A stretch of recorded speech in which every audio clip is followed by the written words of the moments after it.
The Melbourne Storm have had a 14-point lead. They've won 79 of their past 80 games. Only the Panthers have come back and beat them. Does that kind of put into context how special that performance was from your side tonight? Yeah, look, obviously I didn't know those numbers, but yeah, I was just really proud of our blokes. 16-2 down, all the running sort of going against us. That could have been a very different game, but you could tell fairly early in the piece that we were up for the fight, and you could also tell that when we had our opportunities that we were sort of doing something with it. So once we went into half time at a decent sort of score, I thought we were a real chance, and I'm just really proud of our blokes. Were you worried at 16-2, considering what Melbourne's done to teams in the first 20, 30 minutes of games over the past couple of weeks? We know they're fast starters, and that is what they've been able to do, is just get on top early and not really be too troubled. But as I said, I could see that our blokes were up for the challenge. Even though we were 16-2 down, we sort of put ourselves there. We were a little bit ill-disciplined with a couple of plays, kick out on the full, a couple of those sorts of things that just put you under pressure. But the couple of opportunities we had, we looked like we were going to find something as well. So yeah, you're always worried at 16-2 down against Melbourne, aren't you? But I thought we had enough fight in us that we were certainly going to get ourselves back in the contest. Did you think 40 unanswered points? No, look, I didn't see that. Yeah, we're outstanding in the second half. Obviously the halfback did a great job. That's why you find that many points. But he was well supported by a lot of people. What about Josh Kerr's impact? I mean, that try, I know he's playing his 100th, but the last 3 weeks, 2 weeks especially, he's just been unbelievable for you off the bench, but he really made a difference when he came on tonight. Yeah, he did. He was really hard to handle. Every carry he made, I think he was hard to handle and sort of got his nose through, and he's been able to do that for us the last couple of weeks. He's been outstanding. So it's great for him. 100 games tonight, and for him to play the way he did, and for us to get the win that we did, it's outstanding. And I thought our bench overall was really good tonight. Ray Stone came on and changed the game. He was outstanding, and he gets 2 tries for a reward, but some of the defensive work and the supports and the things that he does, he's an outstanding player for us, and he really showed that tonight. Katoa, Kristian, 5 try assists against the Melbourne Storm. I mean, it's a remarkable achievement. Probably one of your greatest wins against a team like that. I know you've had some good wins ago over the Broncos and the Roosters first game, but for him to do that against Melbourne, what does that say about him? Oh, he's a special player. I've said that all along, and he's an outstanding halfback. I love the way he plays. I love the way he carries himself. I love his maturity. He's a great player, and we're seeing glimpses of what he's capable of at the moment. Where does this win rate?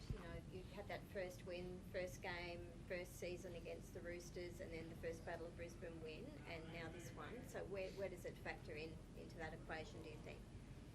Look, I'm not sure. I hadn't sort of thought about that. It's a big win for us. Melbourne are so hard to beat, and I did see a number the other day in terms of what the score was against us, and it was over double.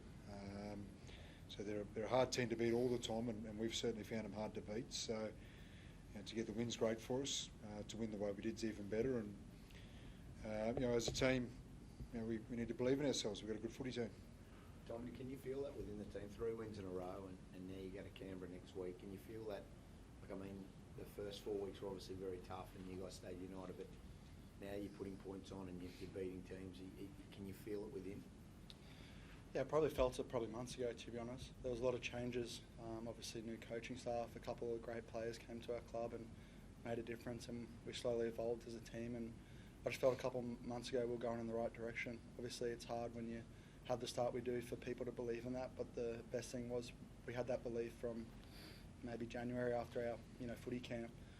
We just needed to get a win on the board, and the good thing is we're backing it up week after week, and I reckon it comes from that belief. It comes from the hard work we've put in, and it's came back from the heavy criticism we took in the early rounds. We did something well with it. We took it on the chin, and we kept ourselves grounded, and we believed in ourselves.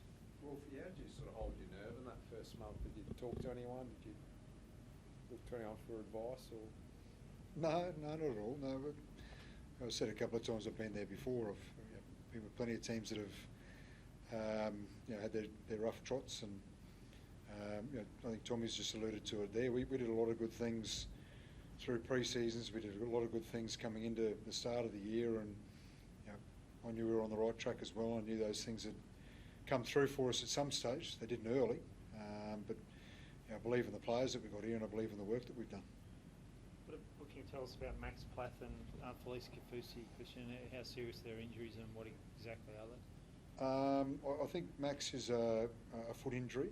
I'm not 100% sure what it is, but he's a tough bugger, Max. So for him to come off, he's got an injury, and for him to not to come back on.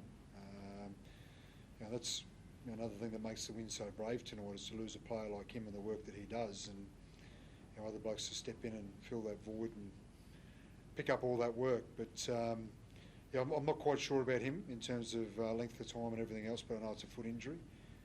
Kafus was a medial, as in the knee medial. He was relatively keen to come back on in the second half, but the doctors and the physios weren't all that keen. They thought he might be able to make that worse, so made a smart decision there, and we'll see how he goes. Thanks, guys.